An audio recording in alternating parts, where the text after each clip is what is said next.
दोस्तों, आज की अद्भुत कहानी सुनने के बाद आप अपनी जिंदगी का समय यूं ही गंवाना छोड़ देंगे।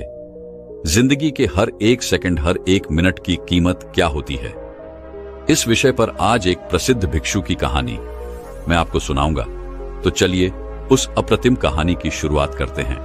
बहुत समय पहले की बात है। एक नगरी में एक गुरु और एक शिष्य रहा करते थे। वह गुरु और शिष्य एक दिन एक यात्रा के लिए निकलते हैं। वह यात्रा अत्यधिक लंबी थी और जो रास्ता उन्होंने चुना था वह रास्ता अत्यधिक घने जंगलों से होकर गुजरता था। पास ही में एक नदी बह रही थी जिसे पार करने में उन गुरु और शिष्य को थोड़ा वक्त लग जाता है। उन गुरु ने अपने हाथों में एक थैला पकड़ रखा था और वह थैला बहुत ही भारी प्रतीत हो रहा था, जिसमें कुछ ऐसी चीज रखी थी जो अत्यधिक वजनी थी, अर्थात अत्यधिक भारी थी। और उस थैले को उन गुरुवर ने बहुत ही ध्यानपूर्वक पकड़ रखा था। वह गुरु व उस थैले को अपने आप से एक पल के लिए भी दूर नहीं कर रहे थे। ऐसे ही उन गुरुवर ने उस थैले को अपने हाथों में लेकर काफी दूर तक का सफर तय किया। लेकिन उसके बाद उस वजनी चीज के कारण उन गुरुवर के हाथों में दर्द महसूस होने लगा। इसलिए उन्होंने वह थैला अपने कंधों पर टांग लिया और आगे का सफर तय करने लगी। वह जंगल इतना घना और इतना बड़ा था कि उसका दूसरा छोर कहीं से नजर नहीं आ रहा था। वह गुरु और शिष्य दोनों उस जंगल के रास्ते से होकर गुजरते चले जा रहे थे। वहां पर और कोई भी नहीं था। तभी वह गुरु अपने शिष्य से कहते हैं, भंते, तुम्हें डर तो नहीं लग रहा? वह शिष्य अपने गुरु की यह बात सुनकर अत्यधिक हैरान हो जाता है और वह बड़ी हैरानी से अपने गुरुवर से कहता है गुरुवर, आप ये क्या कह रहे हैं? हम एक सन्यासी हैं, हमें किस बात का डर? आखिर आप ऐसा क्यों पूछ रहे हैं? पहले तो मैंने आपको यह कभी पूछते नहीं देखा। कहीं आप मेरी परीक्षा तो नहीं ले रहे? इस पर गुरुवर अपने उस शिष्य से कहते हैं, नहीं नहीं, मैं तो बस यह जानना चाहता था कि इतने घने जंगल में हम कब से चले जा रहे हैं। हो सकता है तुम्हारे मन में डर पैदा हो रहा हो, इसलिए मैंने बस तुमसे पूछ लिया। इस पर शिष्य कहता है, गुरुवर, आप ही ने तो सिखाया है यह सब कुछ नश्वर है, तो फिर मुझे किस बात का डर होगा? नहीं, मेरे पास कुछ ऐसा है जिसे खोने का मुझे डर हो, तो फिर भला मैं किस बात से डरूंगा? आपने शिष्य की यह बात सुनकर वह गुरुवर कहते हैं, अच्छा ठीक है, चलो आगे बढ़ते हैं। इतना कहकर वह गुरुवर और वह शिष्य आगे की ओर बढ़ने लगे। देखते ही देखते रात हो चुकी थी। रात में उन्होंने एक जगह पर रुकने का इंतजाम किया। चारों तरफ घना अंधेरा था, चारों तरफ एक सन्नाटा छाया हुआ था। तभी वह गुरुवर अपने उस शिष्य से कहते हैं, भंते, आज रात हम यहीं पर रुक जाते हैं और अगली सुबह हम अपनी यात्रा फिर से प्रारंभ करेंगे। वह शिष्य अपने उन गुरुवर की बात मान लेता है। कुछ देर बाद वो गुरु अपने शिष्य से कहते हैं, भंते, कहीं तुम्हें भय तो नहीं लग रहा? यह बात सुनकर वह शिष्य एक बार फिर से अपने गुरुवर से कहता है गुरुवर, मुझे किस बात से डर लगेगा? मैंने कोई गलत कार्य नहीं किया और ना ही मेरे पास खोने के लिए कुछ है। आप मेरी चिंता ना करें, मुझे कोई डर नहीं लग रहा। आप चैन से सो जाएं। आखिर हम कल सुबह आगे की यात्रा भी तो पूरी करनी है। इतना कहकर वह गुरु और शिष्य दोनों सो जाते हैं।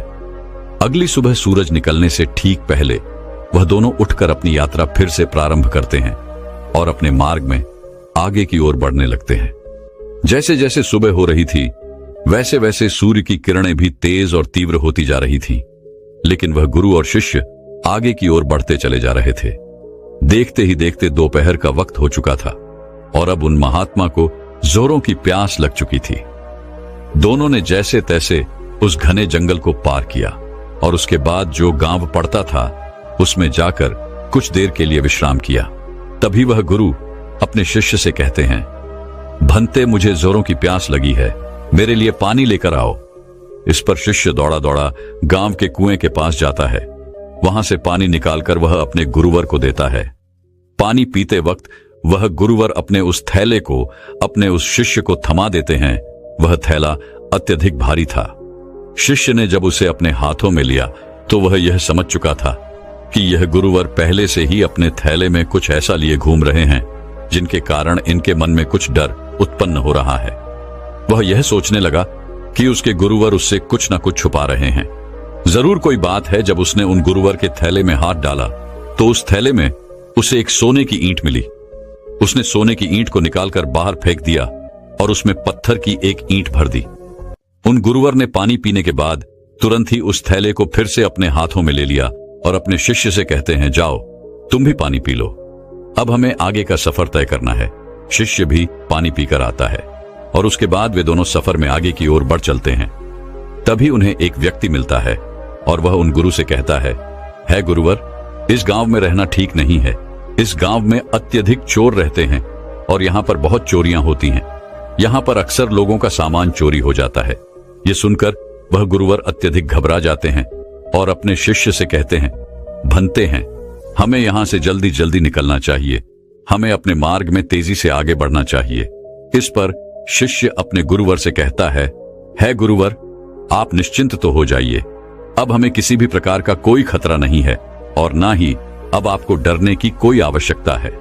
अपने शिष्य के मुख से यह बात सुनकर वह गुरुवर अपने शिष्य से कहते हैं, भंते, तुम इतने विश्वास के साथ ये कैसे कह सकते हो कि अब हमें डरने की कोई आवश्यकता नहीं। इस पर शिष्य अपने गुरु से कहता है गुरुवर, जिस सोने की ईंट के कारण आप घबरा रहे थे, जिसे आपने शुरू से लेकर अब तक ढोया था, जिसका वजन आप लेकर इधर उधर घूम रहे थे, उसे मैंने कब का फेंक दिया है। इसलिए वह खतरा अब टल चुका है। अब वह खतरा हमारा पीछा नहीं कर सकता। इसलिए आप निश्चिंत हो जाइए और अब आपको डरने की भी कोई आवश्यकता नहीं।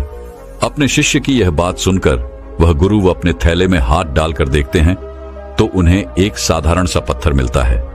तब वह अपने शिष्य से कहते हैं, भंते, इसमें जो सोने की ईंट थी वह कहां गई?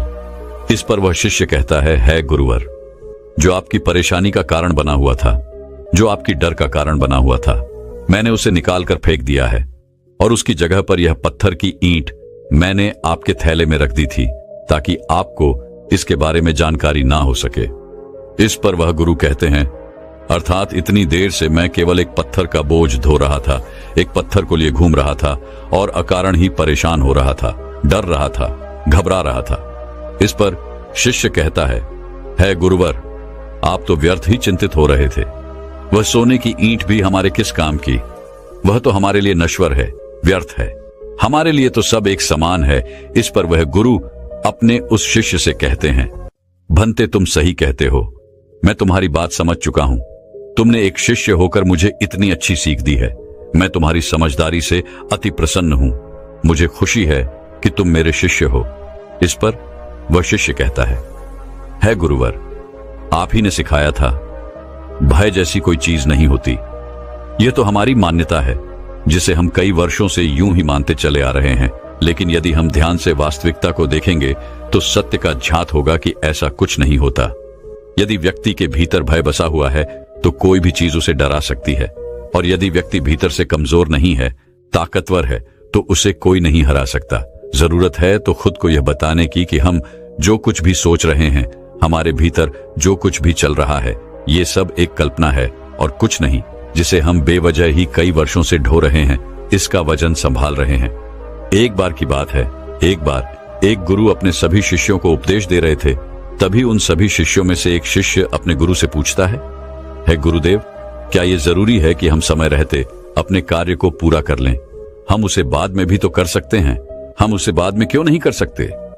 इस पर वह गुरु अपने उस शिष्य से कहते हैं, भंते, समय के साथ अगर तुम हर कार्य को करते हो तो जीवन में तुम्हें उसका वैसा ही लाभ भी मिलेगा और तुम आगे की ओर बढ़ते चले जाओगे। आगे वह गुरुवर अपने उस शिष्य से कहते हैं, समय एक ऐसी चीज है जो कभी किसी के लिए नहीं रुकता, इसलिए समय के साथ अपने कार्य को पूरा कर लेना चाहिए। यदि तुम अपने कार्य को कल पर टालते हो तो क्या तुम जानते हो कल क्या होगा? क्या तुमने कल देखा है? ये कोई नहीं जानता। तुम्हारा आज तुम्हारे पास है, इसलिए इस पर ध्यान दो, क्योंकि यदि यह समय निकल गया तो फिर कभी यह वापस नहीं आएगा।